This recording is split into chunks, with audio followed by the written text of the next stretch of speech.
Bom dia a todos. Eu sou a Mariana, é que acho que eles falaram na ordem ao contrário, ela é a Juliana. A gente optou por fazer uma aula única, então, porque se a gente dividisse, talvez as perguntas que fizessem para mim, que sou a primeira, a Juliana ainda vai falar, então a gente optou por fazer uma aula só, e aí eu paro na metade e ela dá continuidade, tá? Não sei se todo mundo conhece o ILAS, mas o ILAS é uma ONG. E aí eu coloquei aqui só qual que é a nossa missão, né, que é auxiliar no processo de aperfeiçoamento da qualidade assistencial do paciente com sepse, através da implementação de protocolos. Então a gente ajuda as instituições a implementar o protocolo. A Juliana vai falar um pouco mais sobre isso.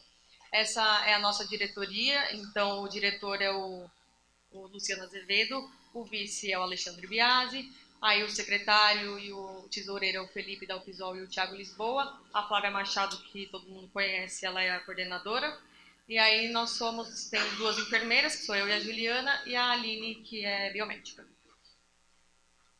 Bom, então para começar, como a nossa aula já está toda nas novas definições, a gente resolveu começar falando por elas, porque para quem não viu, nós vamos falar um pouquinho do que mudou e qual é o nosso ponto de vista. Claro, é o ponto de vista do ILAS, não quer dizer que todas as instituições têm que seguir o que a gente recomenda, mas eu vou falar o que a gente sugere, tá? Então, eu vou falar um pouquinho das novas nomenclaturas, da obrigatoriedade dos sinais de Sears, a nova definição de choque séptico, a utilização do Quick SOPA, que é um score novo, e a variação do SOPA para fazer o diagnóstico de sepse. Então, na nova definição, a sepse, como que ela é definida? Ela é definida pela presença de disfunção orgânica ameaçadora à vida causada por resposta desregulada do organismo à infecção. Ou seja, hoje, quando a gente falar de sepse, a gente vai estar falando de um paciente grave, ou seja, vai ser um paciente que tem pelo menos uma disfunção orgânica.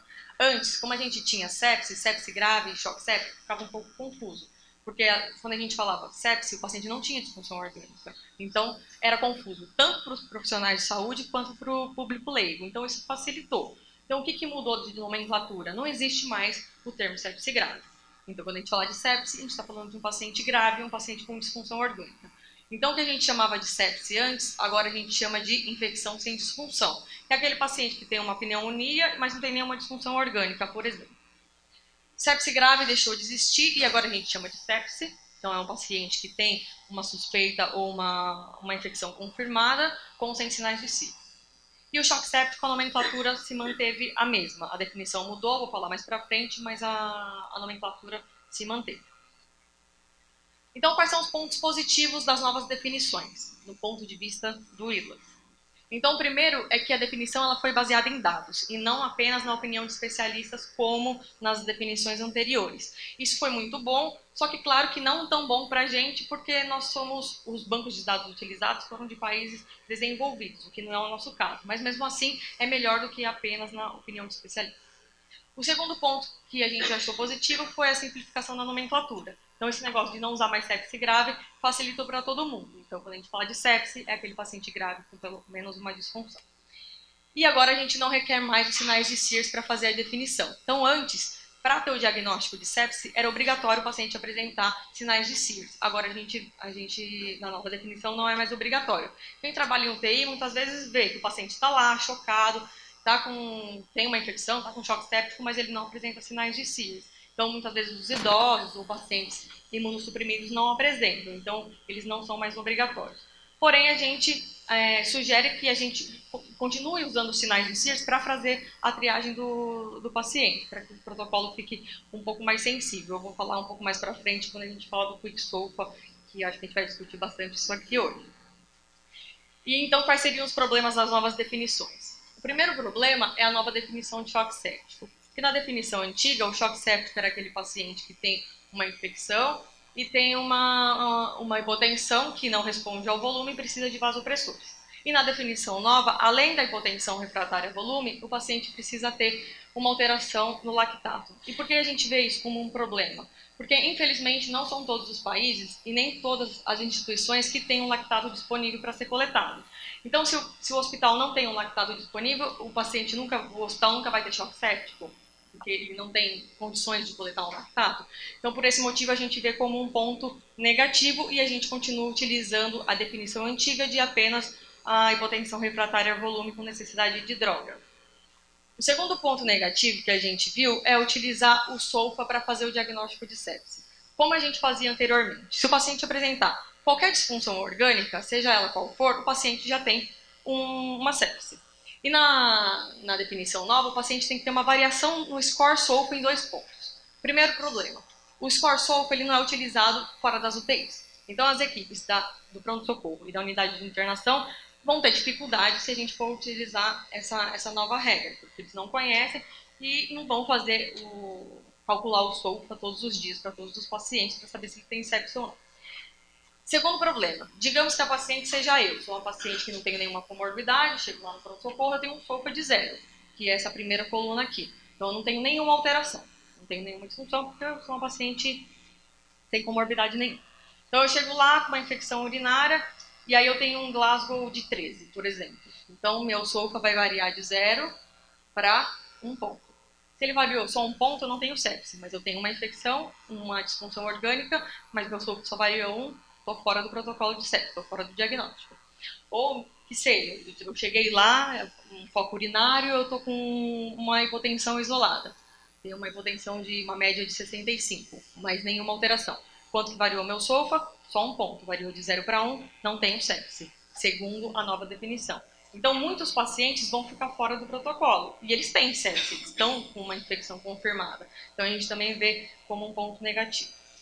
E o terceiro, que é o mais discutido, que eu acho que vamos falar aqui, porque a gente viu o material de vocês e a gente viu que vocês utilizam o Quick SOFA, a gente vê também como um ponto negativo. Eu vou explicar o porquê que a gente pensa dessa forma. Então, essa figura foi a que eles publicaram nas novas definições. Então, o que eles criaram? Um score Quick SOFA, que é um score SOFA reduzido, simplificado, digamos que aquele score anterior que eu mostrei para você. E o que ele avalia? 3 itens. Então, frequência respiratória, alteração do estado mental e a pressão arterial sistólica. Se o paciente tiver 2 ou mais, ou seja, 2 ou 3 dessas alterações, a gente chama de Quick SOFA positivo. Tá? E aí, onde eles colocaram o Quick SOFA? E é onde a gente achou que foi um erro. Aqui em cima. Então, se o paciente chega lá no pronto-socorro, por exemplo, com suspeita de infecção, o enfermeiro vai lá e vai avaliar o Quick SOFA do paciente. Ele tem um Quick SOFA positivo? Segue o protocolo. Se ele tem um Quick SOFA negativo, ele vai ser avaliado fora do protocolo. Imagina se a gente for esperar o paciente ter 2 dessas alterações, que são praticamente 2 disfunções orgânicas, para a gente começar a tratar esse paciente, o quanto que a gente não vai retardar no tratamento e no prognóstico desse paciente. Então, a gente não acha que o Quick SOFA ele é ruim. Ele é ruim para a tomada de decisão, mas ele é um score de gravidade como o SOFA, como o SAPS, como outros. E a gente colocou ele no nosso fluxograma e a Juliana vai mostrar mais pra frente para vocês entenderem. Um paciente com Quick SOFA positivo, ele é mais grave? Sim, ele é mais grave que quem tem um Quick SOFA negativo, de 0 ou de 1. Então ele tem que ser reavaliado com uma frequência maior, ele precisa ir para a UTI mais rapidamente, ele tem mais chances de ir a óbito do que os outros pacientes. Mas ele não deve ser utilizado, do nosso ponto de vista, para tomada de decisão. E aí o que a gente fala bastante nesse slide aqui. Daí você vai falar, Mariana, mas se eu utilizar os sinais de Sears para fazer a triagem do paciente, o protocolo não vai ficar muito sensível?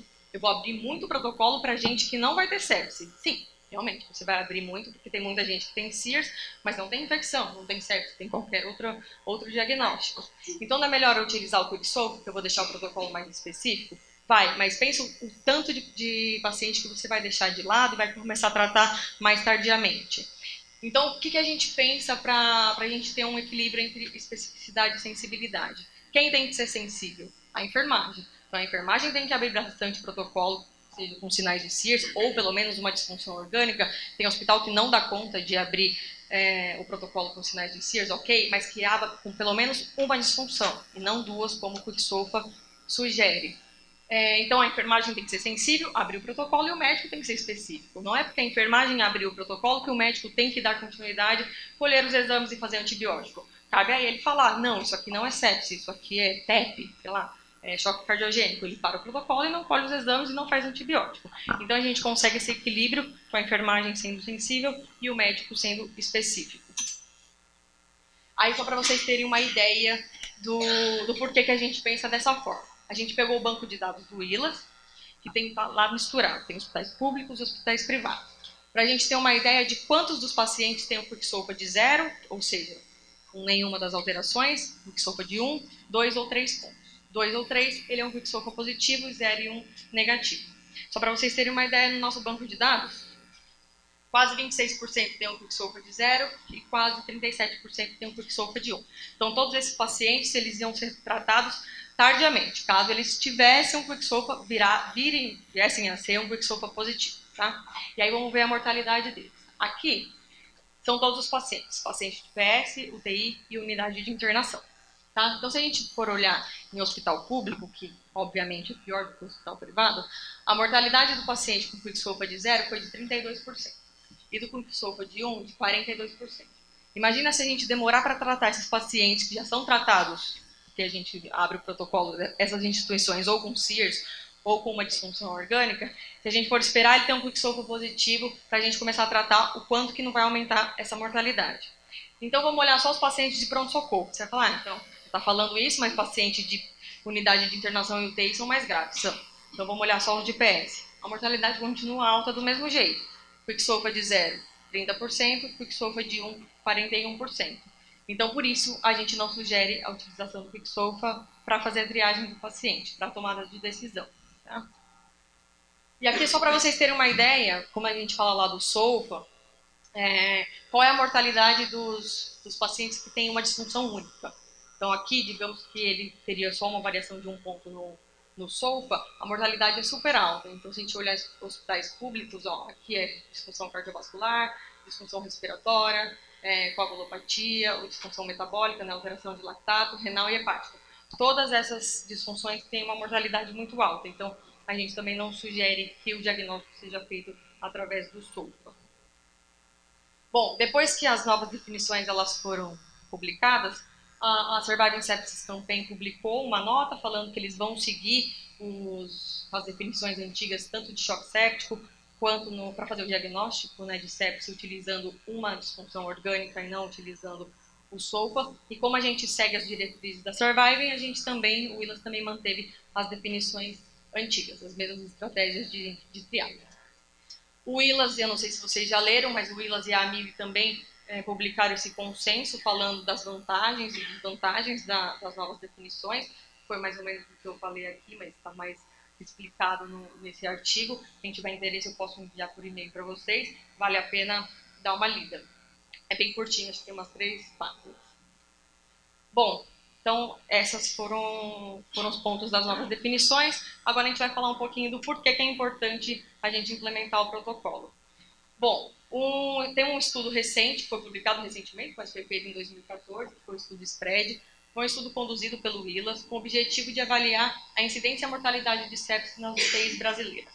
E aí a gente viu que quase 30% dos leitos de UTI estavam ocupados com paciente por sepsis, ou seja, uma incidência muito alta, e a mortalidade desses pacientes foi de quase 56%, uma letalidade muito alta. Um outro estudo também conduzido pelo Willas foi o estudo COSTES, que teve como objetivo avaliar os custos desses pacientes aqui no Brasil. E a gente viu que o custo médio de sepsis por dia no Brasil, dos pacientes, dos sobreviventes, foi de $826 mil. E dos não sobreviventes, 826 dólares e 1.094 para os não sobreviventes, que é um pouco mais caro. Então a gente tem 3 grandes problemas: uma incidência muito alta, uma letalidade muito alta e um custo muito alto. O CFM ele recomenda, né, que todos os níveis de atendimento à saúde sejam estabelecidos protocolos assistenciais para o reconhecimento precoce do tratamento dos pacientes com sepsis. E além da equipe médica, a equipe de enfermagem tem um papel fundamental aí na implementação e continuidade, né, do protocolo de sepsis. Porque grande parte das ações assistenciais ela envolve a equipe de enfermagem, que é o maior contingente de profissionais dentro do ambiente hospitalar, e muitas das ações do protocolo de sepsis elas são lideradas pela equipe de enfermagem.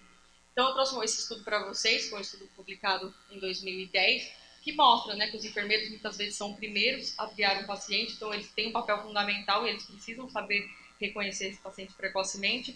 E aí eles criaram um programa de implementação e o objetivo deles foi avaliar esse programa em 3 fases. Então a primeira fase foi antes de criar o protocolo, A segunda fase foi depois de criar o protocolo, mas sem treinar ninguém e sem dar feedback para ninguém. E a terceira fase foi depois de treinar todo mundo e de fazer feedback para a equipe. E aí eles viram que conforme as fases foram sendo implementadas, todos os itens do pacote teve uma melhora. Então, por exemplo, o lactato foi de 23% para 80%. O antibiótico, que é um dos quesitos mais importantes do protocolo, foi de 38% para 56%. E aqui a gente mostra que só conforme as fases foram sendo implementadas, o número de quesitos, o número de quesitos aderentes, ela foi aumentando ao longo do tempo. E quais são as dificuldades? A gente fala que é importante implementar, mas quais são as dificuldades de implementar o protocolo? Várias. Dificuldade no diagnóstico. Infelizmente, a sepse não tem um exame que você fale, igual o infarto, tem uma troponina, eu colhi, pronto, ele tem uma sepse. A gente não tem. Então, mas essa é uma dificuldade mundial. No mundo inteiro, a gente tem esse problema, não é um problema só do Brasil. Falta de dados? Infelizmente, a gente tem falta de dados. A gente não tem estudos suficientes para nos ajudar. Acesso inadequado, falta de leitos de UTI, por exemplo. Aqui eu não posso citar todos aqui, vou comentar mais detalhadamente para frente sobre alguns. Desconhecimento do público leigo e de profissional de saúde são os que eu vou focar mais adiante. Então, esse estudo do JAMA de 99 fala, eu adoro sempre coloco esse estudo nas minhas aulas, por que os médicos não seguem as diretrizes da prática clínica. E aí a gente encontrou as seguintes barreiras, como, claro, deveria ter trocado a cor, mas a gente dividiu em três etapas: conhecimento, atitude, motivação e comportamento. Então, conhecimento ou porque o profissional desconhece a recomendação, ou ele desconhece o problema, ele sabe que é sepse, mas ele não sabe que a sepse mata tanto, e aí ele acaba não seguindo a recomendação. A atitude, ou porque ele discorda da recomendação, ou porque ele não se acha capaz de fazer aqueles itens do protocolo, ou por fatores ambientais, ou comportamento, né? Por fatores ambientais, falta de tempo, falta de recurso, por exemplo, ou barreiras externas, como preferência do paciente ou do familiar. E aí eu trouxe um estudo para comparar, né, para falar de enfermagem, e onde eles fizeram uma auditoria do conhecimento dos enfermeiros, já que o enfermeiro tem um papel tão fundamental. E aí eles fizeram um questionário que tinha 3 fases. A primeira fase era o reconhecimento de sinais e sintomas, então de sinais de CIRS e disfunções orgânicas. A segunda fase era alguns estudos de caso para falar sobre tratamento. E a terceira fase era algumas afirmações que eles tinham que optar por verdadeiro e falso. E aí o que eles viram? Na primeira fase, que 66% dos enfermeiros não sabiam que a hipotermia era um sinal de CIRS, e a leucopenia, 49% dos enfermeiros não sabiam que a leucopenia também poderia ser considerado um sinal para sepse. E em relação às disfunções orgânicas, 78% dos pacientes, dos enfermeiros não sabiam que o lactato era uma disfunção orgânica, alteração do lactato. A segunda fase, que era a fase de alguns estudos de caso para falar de tratamento, 24 enfermeiros do total de 73, se eu não me engano, não sabiam que o lactato deveria ser coletado ao suspeitar de sepse. E a última fase eram umas perguntas de verdadeiro ou falso, e aí a gente viu que 31% dos enfermeiros não sabiam a definição de choque séptico, como sendo a sepse com hipotensão refratária a volume, e 31% também não sabiam que as hemoculturas precisavam ser coletadas antes do início do antibiótico. Então, eles viram que os enfermeiros tinham baixo conhecimento em relação ao protocolo. E aí, depois que eles terminaram o estudo, eles enviaram os resultados das auditorias, fizeram treinamentos, fizeram alguns cartões de bolso, só que eles não mensuraram nenhum indicador depois do estudo. Um outro problema grande é o desconhecimento, que a gente falou agora do profissional de saúde, mas infelizmente também do público leigo. Então a gente fez uma pesquisa junto com o Datafolha em 2014, onde a gente perguntou para um pouco mais de 2.000 pessoas se eles já tinham ouvido falar na palavra sepse. E só 7% já tinham ouvido falar da palavra sepse em 2014. Na mesma pesquisa, a gente perguntou quem já tinha ouvido falar em infarto do coração. 98% já tinham ouvido falar no infarto do coração. Muito bom. Só que o infarto mata muito menos do que a sepse. Então, é muito ruim as pessoas não saberem o que é sepse, só 7%. Na mesma época, a GSA fez uma pesquisa em vários países e a gente viu que a Alemanha os leigos, 49% já tinham ouvido falar a palavra sepse, enquanto no Brasil a gente estava lá em 7% ainda. A gente sempre perdendo da Alemanha, né, seja no futebol ou no conhecimento da sepse. E em 2007 a gente repetiu essa pesquisa. E aí de 7% a gente aumentou para 14%. Dobramos, porém continua muito ruim. E aí, desses 14%, a gente teve vários tipos de resposta. Como resposta grave do organismo à infecção, definição, né, do que é sepse. Infecção do sangue, uma fase da Lava Jato, que existiu mesmo, uma banda de rock, que existe mesmo, uma banda de rock chamada sepse, mas não é o tipo de resposta que a gente queria ouvir. Aumentou de 7 para 14, porém as respostas nem todas foram o que a gente queria escutar. Então, infelizmente, o público leigo tem um baixo conhecimento e, como vocês comentaram na aula anterior, a Jaqueline comentou, isso é um pouco de culpa nossa, profissionais de saúde, porque a gente não fala para o paciente ou para o familiar, olha, o seu João, ele está indo para a UTI porque ele está com sepse. Ele fala, ele está indo para a UTI porque ele tem uma pneumonia. E aí ele nunca vai saber o que é sepse, porque a gente não fala, ou quando fala a gente não explica. Então a gente tem um pouco de culpa nisso. E aí como que a gente pode mudar esse cenário? No dia 26 de maio de 2017, a Organização Mundial de Saúde ela definiu a sepse como uma prioridade global na área da saúde com o objetivo de melhorar a prevenção, o tratamento, o diagnóstico dos pacientes com sepse. Então, com isso, a gente acredita que tanto o público leigo quanto os profissionais de saúde vão ter um conhecimento melhor em relação à sepse. E quem sabe um dia a gente não tem uma cor aí, igual novembro azul, outubro rosa, setembro laranja, amarelo. A gente tem uma cor para sepse e a gente consiga fazer mais campanhas para ajudar a diminuir a mortalidade desses pacientes. Implementar protocolo de sepse também a gente já viu ao longo dos anos que funciona, que ajuda a diminuir a mortalidade. E eu gosto de trazer um estudo que é brasileiro, melhor porque a gente só está trazendo coisas de fora, tão longe da nossa realidade, mas acho que muitos de vocês já devem ter visto esse estudo aqui. Foi um estudo publicado pelo Danilo Noritomi numa rede de hospitais de São Paulo, foram 10 hospitais participantes, e aí eles mostraram o resultado da implementação deles ao longo dos trimestres. Então, aqui nesse primeiro gráfico, a gente viu que ao longo dos trimestres, enquanto a taxa de aderência do pacote de 6 horas, que essa linha vermelha aumentou, a taxa de mortalidade ela diminuiu. E a taxa de mortalidade ela não diminuiu só pelo aumento da aderência do pacote de 6 horas, mas também pela diminuição da gravidade dos pacientes que a gente vê aqui nesse segundo gráfico. Por quê? Porque quando a gente implementa um protocolo, a gente faz um reconhecimento mais rápido e mais precoce, com toda a equipe, mas principalmente com a equipe de enfermagem, que está ali, que vai fazer esse reconhecimento inicial. Então, se a gente reconhece precocemente, a gente diminui a gravidade dos pacientes, a gente evita que ele tenha um choque séptico. Por isso, a mortalidade também diminui. Óbvio, ela diminui pela diminuição da gravidade, mas também pelo aumento da aderência do pacote de 6 horas. Essa é a minha parte. Obrigada. Agora a Juliana vai falar.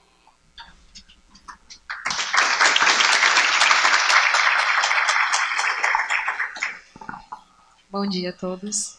A gente vai falar um pouquinho mais sobre protocolo, sobre adesão, sobre como implementar e as principais partes aí do protocolo, tá? Então, o que é o protocolo gerenciado de sepse e quem está envolvido, como que ele funciona. E eu vou começar falando do princípio do protocolo. Então, como que o protocolo vai começar a atuar na instituição que ele está sendo implementado. Identificando os sinais e sintomas da sepse. E esse é um papel extremamente importante, principalmente para a enfermagem. Então, assim, eu costumo falar que o protocolo de sepse, ele é um protocolo multi. Não adianta um médico e um enfermeiro colocarem na cabeça que querem colocar o protocolo de sepse, querem implementar o protocolo de sepse na instituição. A diretoria tem que abraçar, tem que ter equipe de CCIH, laboratório, farmácia, banco de sangue, físio, TO, psico, todo mundo, todas as equipes do hospital têm que saber que está tendo a implementação de um protocolo, que é o protocolo de sepse, que ele envolve todo mundo. Mas a enfermagem ela tem um papel muito, muito importante no protocolo de sepse. E a gente costuma conversar com o pessoal, especificamente da enfermagem, para entender que vocês precisam se empoderar do protocolo de sepse para que ele dê certo na instituição. Então, um dos principais pontos para o protocolo de sepse funcionar na instituição é a gente entender que a gente precisa reconhecer a sepse precocemente. E esse é um dos principais papéis da enfermagem, mas envolve todos os outros profissionais, tá? Então, as equipes devem estar atentas às manifestações clínicas de hipoperfusão, principalmente, tais como rebaixamento do nível de consciência, queda do débito urinário, queda da pressão arterial, diminuição da oxigenação. Obviamente que essas alterações elas são facilmente reconhecidas pelas equipes de enfermagem, porque nós estamos em maior contingente, como a Mariana já falou, e porque nós estamos mais tempo à beira-leito com o paciente. Ou seja, não é só o enfermeiro que vai dar o start do protocolo de sepse, né? É o técnico auxiliar que está ali 24 horas por dia com o paciente que vai perceber qualquer alteração. Ou é o físio que está atendendo o paciente, ou é a TO que está atendendo o paciente, vê que tem alguma coisa esquisita, corre, fala com o enfermeiro e sempre pensar na possibilidade de ser sepse. E o médico, né? Principalmente o TI, tem muita na UTI, como os pacientes são mais graves, né? E o médico está mais tempo à beira-leito ali com o paciente, muitas vezes quem vai enxergar e dar o start do protocolo também é o médico. E aqui são os principais sinais e sintomas que a gente sugere que vocês utilizem para poder abrir e dar o start aí no protocolo. Então, o que tem que fazer para o protocolo dar certo? Vocês têm que treinar a equipe, a instituição como um todo tem que saber que está implementando um protocolo de sepse. Que todos são responsáveis por essa implementação do protocolo de sepse. Então, todos são responsáveis por fazê-lo funcionar. Então, todos têm que saber quais são os sinais e sintomas que a gente vai dar ao sinal para abertura do protocolo. A gente costuma falar que deixem colinhas, deixem cartazes, deixem folders, porque a gente, infelizmente, na nossa graduação, por exemplo, a minha graduação, e eu sempre comento isso e não tenho problema nenhum, eu não me lembro de uma aula detalhada de sepse e choque séptico, na época sepse grave e choque séptico. E eu vejo um monte de cabecinhas balançando do tipo assim, não, eu não lembro também de aula de sepse grave e choque séptico. Então a gente tem que, no momento que você implementar, você precisa treinar muito todas as equipes. A educação continuada tem que trabalhar profundamente com o grupo da sepse para sempre estar retreinando e treinando os novos funcionários. E eles sempre têm que ser relembrados que esses são os sinais que devem levar à abertura do protocolo. A abertura do protocolo, cada instituição define em qual momento abrir o protocolo de sepse de acordo com a possibilidade daquele hospital. Então, como a Mari falou, temos hospitais que são mais sensíveis, então eles abrem o protocolo nos sinais de CIRS. Eles querem evitar a sepse, eles abrem o protocolo na infecção. E tem alguns hospitais que não, que eles querem abrir na disfunção orgânica, ou seja, eles querem evitar o choque séptico, porque eles já acham um paciente em sepse. Obviamente que se a gente pudesse recomendar, e se todos tivessem uma situação financeira e funcionário suficiente, vamos evitar a sepse, vamos todos abrir na infecção e evitar que esse paciente piore e aumente a mortalidade dele, né? Mas aí tem uma série de questões, inclusive de você usar o antimicrobiano, a possibilidade de aumentar a resistência do antimicrobiano, mas aí é uma questão que cada hospital vai decidir qual é a melhor forma, tá? Então, esses são os principais sinais e sintomas que a gente pede para vocês ficarem atentos. Então, em relação aos sinais de CIRS, aumento da frequência cardíaca, aumento da frequência respiratória, hipertermia, hipotermia, leucocitose, leucopenia ou desvio à esquerda. E se vocês vão abrir com um sinal de disfunção orgânica, ou independente do momento que vão abrir, sempre ficar atentos com essas possíveis disfunções orgânicas. Hipotensão com pressão arterial sistólica menor ou igual a 90, alterações do nível de consciência, queda da saturação de oxigênio ou necessidade de oxigênio ou dispneia, uma queda da diurese, aumento da creatinina, um lactato maior ou igual a 2, dependendo da referência do seu hospital, tá? Diminuição das plaquetas, ou aumento do INR ou da TTPA, e aumento das bilirrubinas. Esses são os principais sinais e sintomas, lembrando que é de acordo com cada hospital, porque eles vão definir o momento da abertura do protocolo, tá? Então, enfermagem treinada, sabendo quais são os sinais e sintomas, encontrei um paciente que ele me parece ser uma sepse, eu tenho uma suspeita de sepse, ele vai abrir uma ficha de triagem. a gente sugere essa ficha de triagem. Ela está no nosso site, mas obviamente os hospitais variam de acordo com possibilidades e necessidades. Então tem gente que tem ficha papel, tem gente que tem ficha eletrônica, e aí a gente até ajuda a arrumar os materiais, né? Como a Mari falou, nós somos uma ONG que ajudamos a implementar o protocolo de sepse nos hospitais. Então, nós temos 2 tipos de planos de consultoria. Então, primeiro, que é gratuito, qualquer instituição, a gente ajuda a implementar o protocolo de sepse. E tem a consultoria personalizada, que vocês entram em contato com a gente avalia as condições do hospital e a gente traz um plano personalizado para o hospital. E em ambos os casos, vocês inserem os dados dos pacientes no nosso banco de dados. Então, é daí que a Mari mostrou aqueles resultados do QuickSofa. Hoje a gente tem um banco com quantos pacientes? Muitos, a gente não lembra agora o número, mas a gente já tem quase 200 hospitais no nosso banco de dados. Então é daí que saíram as nossas análises do QuickSofa. E aí a cada 3 meses a gente reporta para vocês um relatório de performance individual do hospital. Então vem com análise de indicadores, de tempos de antibiótico, tempo de disfunção orgânica, da aderência aos itens do pacote e a letalidade do hospital, que é o que é mais interessante por setores, né? PS, UTI, enfermarias e a letalidade global. Então isso ajuda o hospital a melhorar o protocolo, e uma vez que é implementado o protocolo de sepse na instituição e existe essa análise do relatório e uma discussão sobre as possíveis melhorias, todos os processos do hospital como um todo melhoram, porque o comportamento dos funcionários como um todo melhora.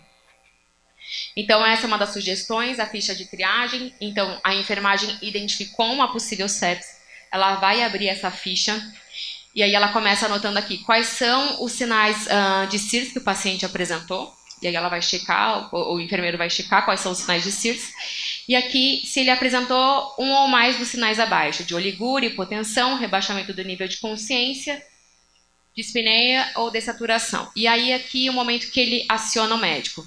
Então, daqui para baixo, continua a segunda avaliação do médico. Então, é isso que a Mariana falou. A enfermagem tem que ser sensível, pelo menos no começo. Como não estamos acostumados a suspeitar de sepse e a lidar com o protocolo de sepse, quanto mais sensível a enfermagem for, ou seja, suspeitou, abre a ficha, melhor. Isso quer dizer que a gente vai perder menos pacientes e, com certeza, a gente vai diminuir a mortalidade daquele hospital. Mais para frente, vocês vão conseguir ser mais específicos, mas não tem problema. A intenção é que vocês sejam sensíveis para a gente conseguir pegar o máximo de pacientes em possível sepse. Quem vai ser específico? O médico. É ele quem vai avaliar o caso do paciente, vai pegar essa ficha, vai avaliar o caso do paciente, e aí ele pode falar, não é sepse, suspende essa ficha, não vai abrir protocolo, não vai entrar com antibiótico, não vai colher exames. Tá ok? Aqui a gente vai falar um pouquinho sobre...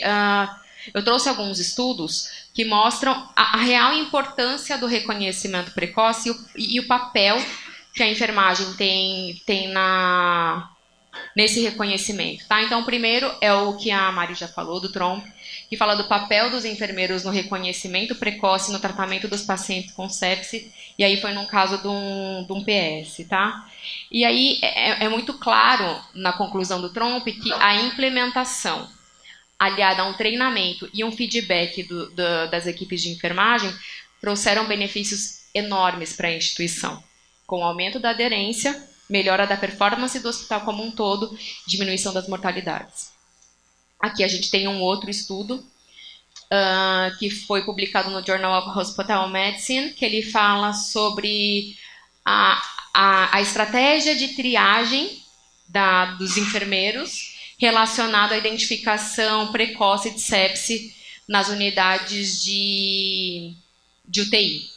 E aí ele fala pra gente que a ferramenta de triagem, que foi aquela primeira que eu mostrei para vocês no slide anterior, ela é indispensável para o reconhecimento precoce. A gente tem alguns hospitais que, além de ter essa ficha de triagem, eles têm um checklist nas costas dessa ficha de triagem. Porque daí o enfermeiro faz o quê? Ele olha tudo que ele precisa fazer na mesma folha que ele abre a ficha de triagem. Então, ele ter um documento que direciona quais são as atividades, quais são as tomadas de decisões que ele tem que ter ali naquele momento, ajuda muito ao protocolo ter melhor performance e a melhorar as aderências. Aqui a gente tem o Sepsis 6, que saiu no British Journal of Nursing em 2008, e é a mesma coisa, implementação aliado a treinamento e feedback melhora de performance e sobrevida. Então não adianta implementar e largar o protocolo lá. Tem que implementar, tem que treinar, tem que retreinar, porque constantemente temos atualizações, e independente de não ter atualizações, as pessoas esquecem. Então, tem que retreinar quantas vezes achar necessário. Tem que ter um feedback. É muito importante que o time da sepsi traga para toda a instituição como está sendo a performance desse grupo da sepsi. Precisa melhorar no PS? Precisa melhorar na UTI? Precisa melhorar como um todo? Aonde está tendo a falha? Essa falha é na coleta de exames? Essa falha é na manutenção do tratamento do paciente? Porque é super importante as primeiras horas, né? A primeira hora do tratamento, principalmente. Mas o paciente séptico, ele é um paciente grave que pode agravar a qualquer momento. Então, a manutenção do tratamento é muito importante. Então, o feedback é indispensável. Aí a gente tem esse estudo do Kleinfeld também, que é super interessante. Ele é uma revisão dos principais estudos relacionando a enfermagem no protocolo de sepsi. E a gente tem aqui um brasileiro, que são as ações do enfermeiro na identificação precoce de alterações sistêmicas causadas pela sepsi grave. E é super triste, porque fala que realmente os profissionais de enfermagem eles têm dificuldade na identificação precoce de sepsi. E isso provavelmente é por falta de treinamento. Porque uma vez que eles são treinados, comprovadamente pelos outros estudos que eu já mostrei, eles têm uma performance melhor e ajudam a diminuir a mortalidade das instituições. Então aqui eu tenho os pacotes de tratamento, que anteriormente eles eram pacote de 3 horas e pacote de 6 horas. O que era pacote de 3 horas agora é pacote de 1 hora. Que na realidade, quem já trabalha há algum tempo com protocolo de sepsis sabe que esse pacote de 3 horas sempre foi 1 hora. Por quê? A gente tem que coletar lactato sérico, a gente tem que coletar a hemocultura antes do início da antibiótico terapia e tem que colocar o antibiótico na veia do paciente na primeira hora após o diagnóstico. Então, se eu tenho que colher a hemocultura antes do início do diagnóstico e eu tenho que colocar o antibiótico em até 1 hora, é um pacote de 1 hora. Então, é a mesma coisa, só mudou o nome. Para mostrar realmente a importância, como já foi mostrado na outra aula, que a cada 1 hora aumenta 8% a mortalidade do paciente que não recebe o antibiótico na primeira hora do diagnóstico. E se eu já vou coletar a hemocultura, eu já coleto lactato sérico, sendo que eu tenho que ter o resultado em até 30 minutos. O ideal é receber o resultado em até 30 minutos. Eu vou falar um pouquinho mais disso lá na frente.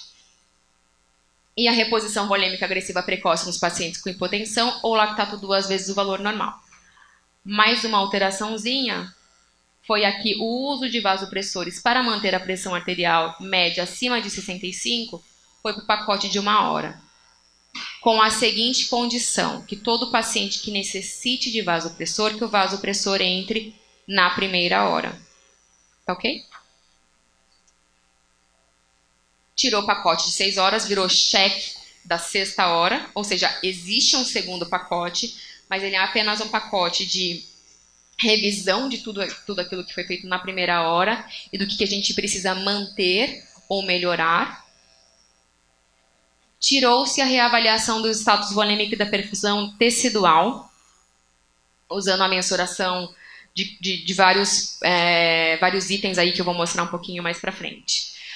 E a nova mensuração de lactato para pacientes com hiperlactatemia inicial.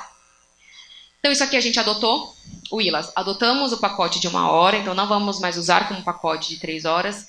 Ok, vasopressores para manter a pressão arterial, então entra no pacote de 1 hora. Então que o paciente tem que receber o vasopressor em até 1 hora.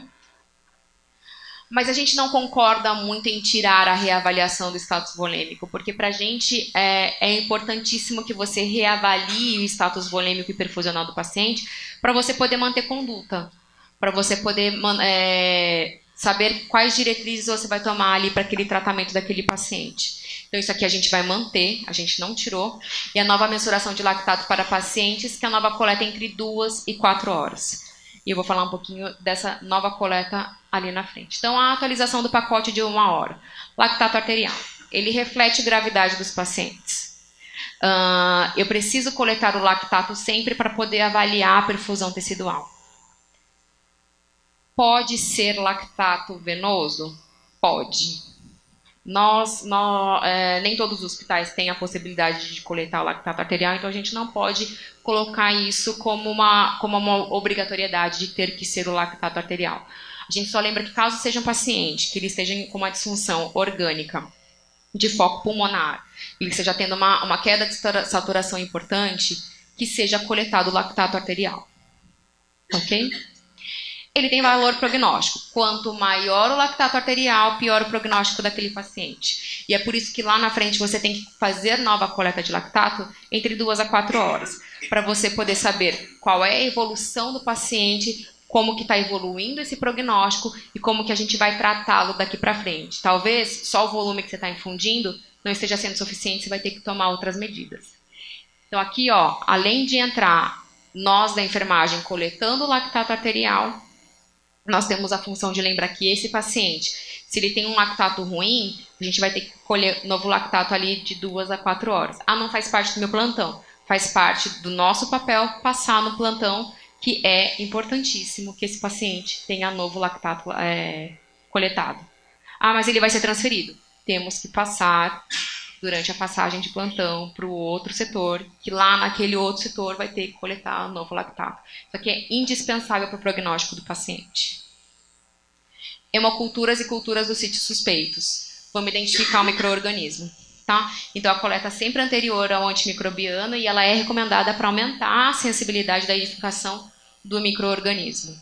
Então, e aí sempre vai permitir um descolonamento do antibiótico. Então, sempre buscar junto com o laboratório as atualizações de coleta de culturas, depende do hospital, tem que ver se o hospital vai querer 2 pares de hemocultura ou 1 par de hemocultura, isso varia de um para o outro, mas sempre ter isso muito bem esclarecido para a gente não perder essa amostra tão importante para poder direcionar o tratamento aí antimicrobiano também, junto com a CCIH. O antibiótico, como eu falei, para controle da resposta inflamatória, de largo espectro, via EV, dentro da primeira hora. Sempre tomar muito cuidado com isso, conversar com o pessoal da CCIH, conversar com o pessoal da farmácia. Vocês devem ter um guia de antibiótico terapia de acordo com o hospital de vocês. Vejam quais são as formas de otimizar a administração desse antibiótico, como já foi falado aqui. Qual é a melhor forma de dar esse antibiótico? Vamos lavar o antibiótico que ficou no equipo? Não vamos lavar. Vamos colocar em bureta, porque é melhor ir via bureta. É da nossa responsabilidade ter todos esses dados, porque com certeza essa dose administrada de forma otimizada, ela vai fazer toda a diferença para o paciente. A reposição volêmica para restabelecimento do fluxo sanguíneo adequado e oferta de tecidual de oxigênio nos pacientes hipotensos ou com hiperlactatemia. Então, quando a hipotensão for persistente ao volume, vai entrar o vasopressor deve entrar em até 1 hora. E aí o cheque da 6ª hora. Novamente, se precisar, vai fazer uso de reposição volêmica e de vasopressor. Não tiramos a reavaliação do status volêmico. E isso aqui também é um item para a gente chamar muito a atenção dos nossos colegas médicos, porque alguns esquecem que é necessária essa reavaliação e ela é extremamente importante. Então, sempre reavaliar o status volêmico e perfusional para os pacientes. O ILA sugere todas essas opções, tá? Então, a gente pode ter aqui, ó, variação de pressão de pulso, variação de sensibilidade de cava, elevação passiva dos membros inferiores, SVO2, tempo de enchimento capilar, intensidade do livedo, sinais indiretos. O importante é que o médico avalie e anote ali no prontuário que realmente esse paciente foi avaliado e qual foi a conduta que foi tomada em relação a ele. E a nova mensuração do lactato. O clareamento do lactato ele é sinal de melhora do prognóstico. É um alvo terapêutico a ser seguido e ele vai diminuir a mortalidade desse paciente. Então é importantíssimo que não se esqueça que entre 2 e 4 horas da primeira coleta tem que ser essa segunda coleta de lactato. Aqui é o nosso fluxograma. Vocês receberam, eu acho, o nosso folder. Quando você abre, ele tem o fluxograma completinho. É o que eu vou mostrar aqui por partes para vocês. Ele é diferente do fluxograma daqui do hospital. Ele é só uma sugestão que a gente deixa disponível. Todos os nossos materiais que a gente mostra aqui, eles estão disponíveis no nosso site. até porque quem quer implementar o protocolo pode usar todos os nossos materiais, pode colocar o logo, não tem problema nenhum. A gente só pede que, se for alterar e manter o logo do ILAS, para conversar com a gente, que a gente autoriza, a gente só precisa dar uma olhada. Esse é o fluxograma que o ILAS sugere. Então, para pacientes com suspeita de sepse. E aqui entra o critério do hospital que eu falei para vocês, né? 2 critérios de CIRS e ou uma disfunção orgânica. Então, isso a gente deixa em aberto para vocês escolherem qual vai ser a melhor forma de vocês abordarem esse paciente. Aqui, então, vejam que a gente deixa tudo muito detalhado, que é para não ter falhas. Porque sempre que o funcionário precisar, ele vai abrir aquele fluxograma, ele vai saber quais são os possíveis sinais de CIRS e quais são as disfunções orgânicas. Essas eu já falei todas lá na frente. Temos também o cartaz desse fluxograma no nosso site. Fiquem à vontade se quiserem, tá? Então, vamos lá. Enfermagem avaliou, equipe multi avaliou, acha que poderia ser uma sepse, chamou o enfermeiro veio, avaliou, confirmou, também acha que é uma possível sepse, ele vai abrir a ficha de triagem e vai acionar a equipe médica. E aí, é aqui que vai entrar, então, aqui, ó, é a sensibilidade, alta sensibilidade da enfermagem. Vamos abrir para quem achamos que é. É o nosso logo, pense pode ser sepse. Pensa pode ser sepse, e aí os médicos depois vão lá, avaliam e fecham o protocolo se eles quiserem. Acionar a equipe médica, e aqui começa a especificidade. Foco infeccioso suspeito ou confirmado? Não, não tem. Então já fecha o protocolo. Sim, tem um foco infeccioso suspeito ou confirmado. É um paciente em cuidados de fim de vida? Isso aqui também é extremamente individual. A gente coloca aqui como uma sugestão. Vocês façam de acordo com a equipe de cuidados paliativos da instituição de vocês. Sim, é um paciente em cuidados de fim de vida, dá seguimento fora do protocolo de sepse. Nossa sugestão, tá? Não, não é um paciente em cuidados de fim de vida. Ele tem um quadro sugestivo de doenças atípicas, dengue, malária, leptospirose? Se sim, a gente sugere que dê atendimento via protocolo específico, fora do protocolo de sepse. Não. É um paciente que tem alguma outra disfunção orgânica? Eu acho que no outro fica mais... Não, é aqui mesmo, né? É? Paciente com alguma disfunção orgânica? Não, ele só tem CIRS. Ou seja, a gente abriu bem sensível. Ele só tem CIRS. Esse paciente tem quadro clínico pouco sugestivo de sepse, uma IVAS, uma amidalite, que isso vai começar a acontecer muito quando vocês estiverem muito sensíveis. Assim, me parece mais um quadro clínico que é pouco sugestivo de sepse. Ok, ele vai encerrar o protocolo de sepse e vai dar seguimento ao protocolo específico dessas doenças. Não. Então, vamos dar seguimento ao protocolo de sepse. Então, vejam que a gente tem diversas possibilidades antes de confirmar o protocolo de sepse. Então, vocês podem ser extremamente sensíveis, porque a especificidade, ela vai por um caminho que ela vai chegar na certeza de que é um protocolo de sepse. E vai ter casos que vocês vão abrir o protocolo de sepse, de repente o paciente vai para tomo, vocês veem que não era uma sepse, que ele tem um edema agudo de pulmão, não tem nada a ver com foco infeccioso, vocês simplesmente vão encerrar o protocolo de sepse. Vocês vão conversar com a CCIH, vão conversar com a farmácia, vão ver qual a possibilidade de escalonar esse antibiótico. Nada é para sempre no protocolo de sepse, então não precisa ter medo, mergulhem nele de coração, tá? Então, vamos dar seguimento ao protocolo de sepse, fazendo aí os pacotes que eu já passei para vocês, né? O pacote de 1 hora e o cheque da 6ª hora. E é aqui que vai entrar o QuickSOFA. Então, a sugestão era que o QuickSOFA estivesse aqui. E aí, pelo que a Mariana mostrou para vocês, do nosso banco de dados, a gente perderia muitos pacientes com uma pontuação de 0,1, pacientes que morreram no nosso banco de dados. Ou seja, porque em algum momento eles pioraram e eles morreram, eles eram graves. Então, por isso que a gente não concorda que o QuickSOFA seja uma ferramenta de triagem. A gente concorda que ele seja uma ferramenta que ele vai direcionar a manutenção do tratamento do paciente. Esse é um paciente grave, ele precisa ter uma atenção um pouco maior do que os outros, então vamos... ele é um alto de risco de óbito, vamos tentar acelerar a transferência dele para a UTI, vamos tomar mais cuidado, porque a chance desse paciente morrer é maior. mas ela é igual, ela é ele é tão grave quanto os outros pacientes. Ele carece de tanta atenção e do protocolo de sepse quanto os outros pacientes. Então, vocês entenderam a diferença? A gente, ok, pro QuickSofa, a gente usa, mas não como ferramenta de triagem, tá ok? E aí, como que implementa? Temos esse roteiro de implementação. Às vezes, alguns de vocês não trabalham aqui ou não trabalham só aqui, querem levar isso para outra instituição. A gente ajuda, como eu falei, tem os dois planos, o plano gratuito e o plano de consultoria personalizada. Esse roteiro está no nosso site, ele explica passo a passo como implementar o protocolo de sepse.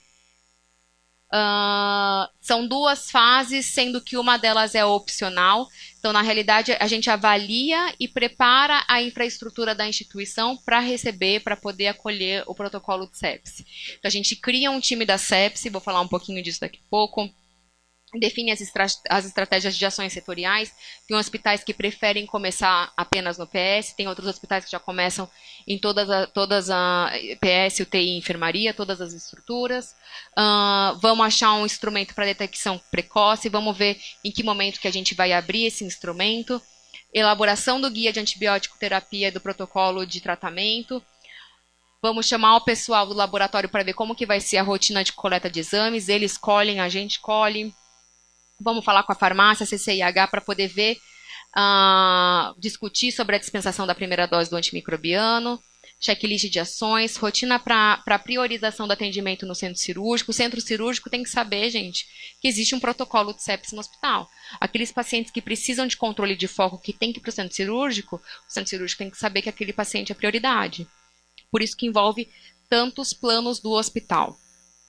Produção de material gráfico, a adequação do banco de sangue, planejamento do processo de coleta de dados, e aí a segunda fase já é em si a coleta de dados. Então, o que é a coleta de dados? Todos os hospitais que implementam junto com o ILAS, a gente sugere que colete os dados desses pacientes sépticos, em infecção, em sepse e em choque séptico.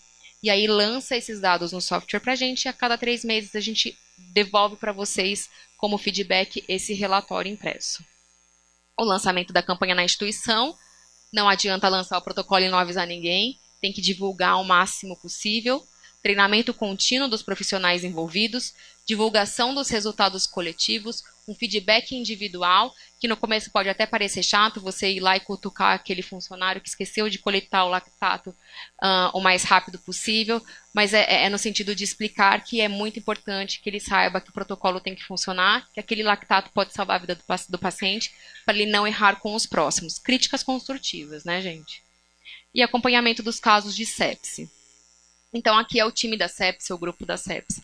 Sugerimos que todos os hospitais que tenham o protocolo de sepse tenham um time da sepse. Como eu falei, envolve muita gente. Não é só médico e enfermeiro que participa do protocolo de sepse.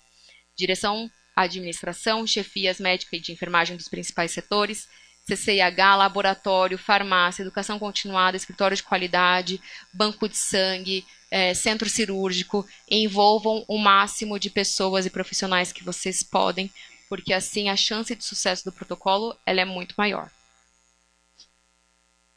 Vou tirar a foto. Definição das estratégias setoriais, não foi aquilo que eu falei. Por onde a gente vai começar?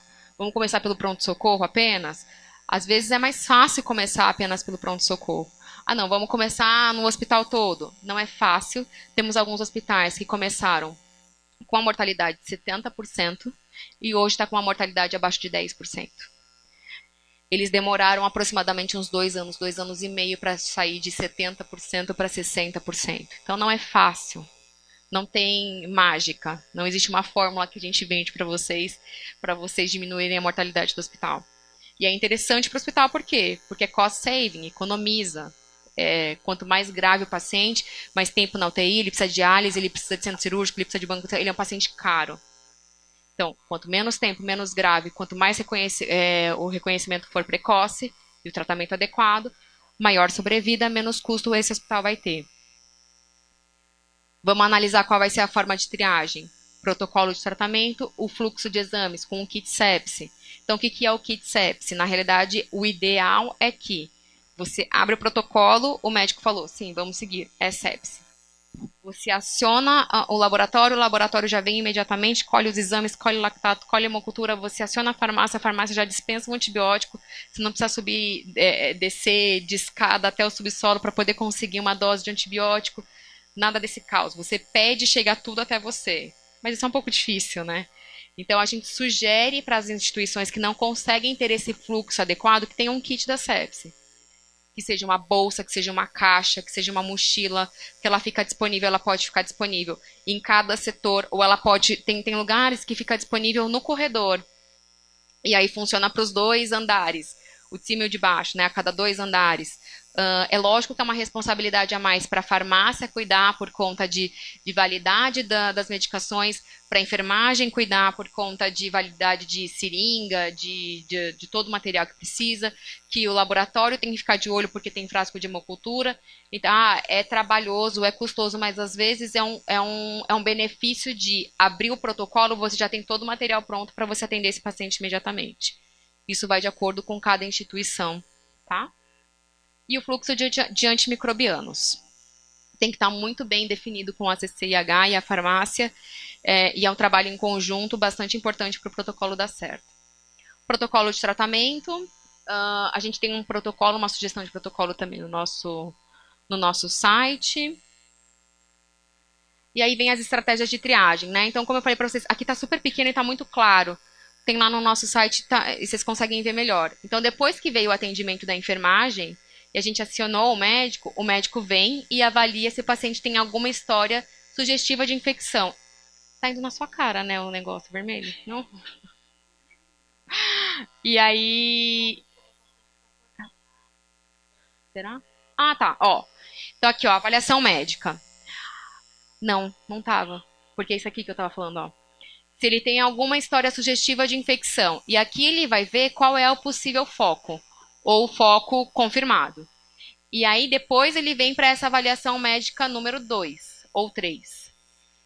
Ele vai reavaliar para ver se apareceu novas disfunções orgânicas depois. Então, assim, aqui, ó, tá faltando isso aqui, que era isso que eu queria falar. Avaliação médica 2. O paciente apresenta critérios para, e aí ele vai definir. Assim, esse paciente é uma sepse, é um choque séptico, é uma infecção, ou então ele é uma sepse, mas ele é cuidados paliativos, a gente não vai dar seguimento, ou não é nada disso, a gente afasta. É aqui que ele vai definir o que o paciente é e o que a gente tem que fazer. Então, ele definiu o que é sepse ou choque séptico, infecção, e vamos abrir o protocolo. Aqui ele vai colocar, a gente vai colocar, né? Quais vão ser as condutas, data e hora da coleta dos exames, da infusão do antimicrobiano e do atendimento médico. E aí, depois que volta, isso aqui pode ser antes, né, também, a gente vai avaliar se o paciente tem alguma disfunção orgânica e checar. Mais uma vez, gente, isso aqui é totalmente individualizado, tá? É uma sugestão que a gente dá. Então, fiquem à vontade para poder mexer, adequar o material que vocês têm. Mas é isso aqui que a gente vai usar para poder saber que tem um paciente em protocolo de sepse. Se a gente for buscar um paciente em sepse, infecção, choque séptico, isso aqui tem que estar aberto. Numa instituição que tem o protocolo muito bem definido, não abrir essa ficha, ela é uma não conformidade. Checklists. Os checklists a gente sugere colocar nas costas da ficha de triagem ou um documento à parte, mas isso aqui é legal para você seguir o tratamento, né? Foi o que eu falei. A gente não decora e a gente tem um monte de protocolo a seguir, a gente já tem tanta coisa para decorar, então acho que não custa nada ter uma ferramenta ali disponível à beira-leito para a gente poder checar os itens do tratamento de sepse. Então, a coleta do lactato arterial, as 2 hemoculturas, sempre data e hora, né? Administrar o antimicrobiano intravenoso, checar o lactato sérico, se lactato alterado, administrar os 30 ml kg de cristalóide, se hipotensão, administrar os 30 ml kg dos cristalóides. O guia de antimicrobianos é de acordo com a sua instituição. A única coisa que a gente pede para dar uma olhada ou para vocês se lembrarem é que tenham os principais focos e que seja sempre dividido em comunitária e associada à assistência à saúde. É muito importante que os médicos saibam que existe o protocolo, que existe um guia a ser seguido, que é obviamente passível de mudanças de acordo com o quadro clínico do paciente, mas que é um protocolo de medicações para ser seguido para os pacientes dentro do protocolo de sepse. E aí vem a estratégia de treinamento, né? Não adianta a gente esperar o reconhecimento precoce, que é tão importante para o sucesso do protocolo de sepse, se a gente não tem uma estratégia de treinamento. E a estratégia de treinamento ela tem que abranger equipes médica e de enfermagem. Não adianta ser só enfermagem, não adianta ser só médico. Tá ok? Então vamos mapear as equipes médicas de enfermagem que devem ser treinados. Esse treinamento tem que ser por turno de trabalho. Tem que ter aula expositiva, e-learning, folder. A cada divulgação, a gente sugere também, o dia 13 de setembro é o Dia Mundial da Sepse. A gente sugere que vocês façam atividades nesse dia para lembrar que existe o protocolo dentro da instituição, que é um protocolo importantíssimo. Na campanha do Dia Mundial em específico, a gente sugere que vocês estendam ao público leigo, aos familiares, aos visitantes que vierem no dia 13 ao hospital. Lembrar que a higienização das mãos é muito importante e que ela evita, entre tantas doenças, ela evita essa condição da infecção, da sepse, do choque séptico, que mata tanta gente todos os anos. E o que eu falei é divulgar o protocolo. Não adianta implementar o protocolo e não divulgá-lo. Tem que ter cartaz, tem que ter folder, tem que ter material disponível e suficiente para que as equipes possam acessá-lo. O feedback individual que eu já comentei, né? Então, a partir da performance dos profissionais, vocês têm que pegar esse feedback e trazer de volta para eles. O antibiótico não foi dado no momento correto, os exames não foram colhidos da forma correta, faltou isso, faltou aquilo. Ou senão, não, parabéns, está tudo certo. Vocês abriram protocolo, trataram o paciente adequadamente, parabéns, salvamos mais uma vida. O feedback, seja ele positivo ou negativo, ele é sempre importante para poder manter o status do protocolo na instituição. Aqui é o nosso software da coleta de dados. Não vou entrar nesse assunto agora, mas só para vocês saberem que ele está disponível. Então, cadastra a instituição com a gente cria uma senha e vocês começam. Nós treinamos a instituição e vocês começam a jogar os dados para a gente poder gerar o relatório trimestralmente. Esses são os indicadores de qualidade que os nossos relatórios emitem para vocês. Então, a gente fala sobre tempo de disfunção orgânica. O que é o tempo de disfunção orgânica? A gente vai ver o momento que o paciente teve a primeira disfunção orgânica e o momento que o tratamento foi instalado. Quanto maior o tempo de disfunção orgânica, maior a mortalidade daquele paciente. Então, quando o hospital está começando, normalmente o tempo de disfunção orgânica é muito alto, porque ainda não existe essa sensibilidade das equipes de encontrar o paciente séptico. E aí, conforme o tempo vai passando, treinamento, divulgação, a sensibilidade vai aumentando, o reconhecimento precoce vai melhorando, esse tempo de disfunção diminui e a mortalidade cai. A aderência ao lactato, a coleta de hemoculturas, ao tempo do antimicrobiano, a administração de volume vasopressor, a reavaliação do status volêmico de perfusão, o clareamento do lactato, a letalidade institucional e o pacote de tratamento como um todo. Esses são os indicadores que o ILAS avalia das instituições que têm o protocolo junto com a gente. Aqui é só o jeitão do nosso relatório. E aí vocês veem que ele vem aqui, ó, PS, enfermaria, UTI e global, de acordo com os indicadores. Aqui a mortalidade de acordo com sepse e choque séptico, com o passar do tempo. Aqui são alguns materiais de apoios que a gente tem. A gente tem um livro com Corém São Paulo. Foi feito em 2015. E é muito legal. Ele traz a fisiopatologia, ele traz a forma de implementar, ele traz a importância do reconhecimento precoce, mas principalmente o papel da enfermagem. Não só do enfermeiro, auxiliares, técnicos e enfermeiros, tá? É bem legal, está disponível no nosso site e no site do Corém. Esse daqui é um livro com CFM, voltado para os médicos, também ele é bem específico na parte da fisiopatologia, tem no nosso site, bastante interessante, e o nosso roteiro de implementação do protocolo assistencial, também no nosso site. Aqui a gente tem um canal no YouTube, canal do ILAS, ele tem diversas aulas, inclusive da doutora Flávia Machado, e tem alguns vídeos que a gente faz, tanto para público leigo, quanto para profissionais de saúde, que vocês podem utilizar na divulgação do protocolo, na educação continuada. Fiquem à vontade, eles estão disponíveis. Esse ano a gente vai ter uma campanha Ano passado a gente já teve um concurso cultural, e esse ano o concurso cultural vai ser em relação a como otimizar a alta do paciente séptico. Então, as pessoas, os hospitais que já têm algum tempo protocolo, eles costumam fazer as campanhas do Dia Mundial. Então, a gente agora colocou um tema, e aí as pessoas mandam os vídeos, mandam as fotos, e a gente elenca os mais legais, e eles acabam ganhando inscrições para irem no fórum do ano que vem. É bastante interessante. Temos os materiais para o dia 13 de setembro. Aqui são HQs para público leigo. A gente tem tanto pediatria como adulto, tá no site. E aqui são os nossos cartazes. O nosso cartaz novo, que tá bem bonitinho. O flyer para público leigo do que é sepse. Seria legal se vocês distribuíssem esses materiais para público leigo no dia 13. E aqui é um vídeo, eu só não sei se vai passar. Uma paródia que a gente fez.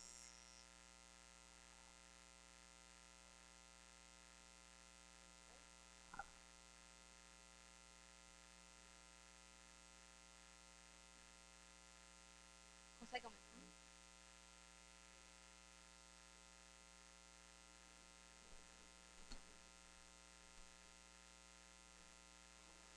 Acho que foi, Gil.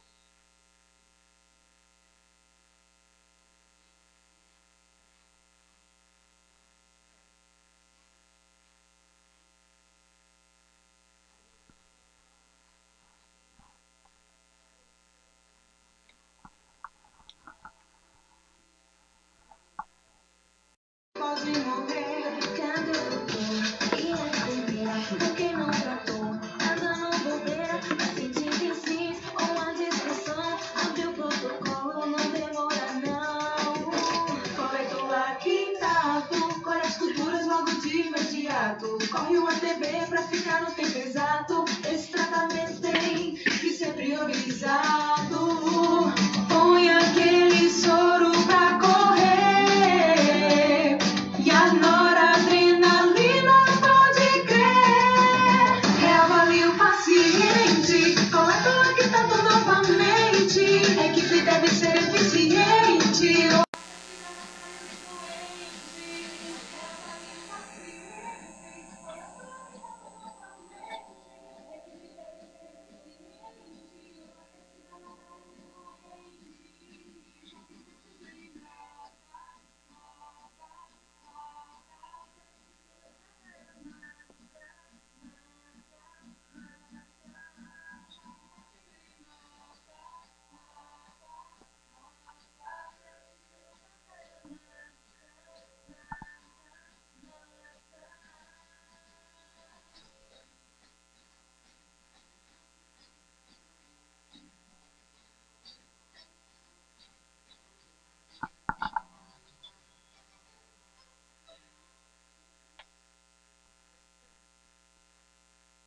Bom, pessoal, é isso.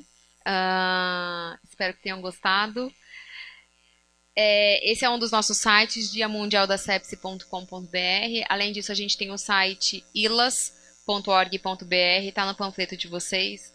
Tem o e-mail da nossa secretaria. Se vocês tiverem qualquer dúvida ou qualquer necessidade, entre em contato com a gente. A gente está à disposição. Quero agradecer a oportunidade, foi um prazer estar aqui. Espero que vocês tenham gostado.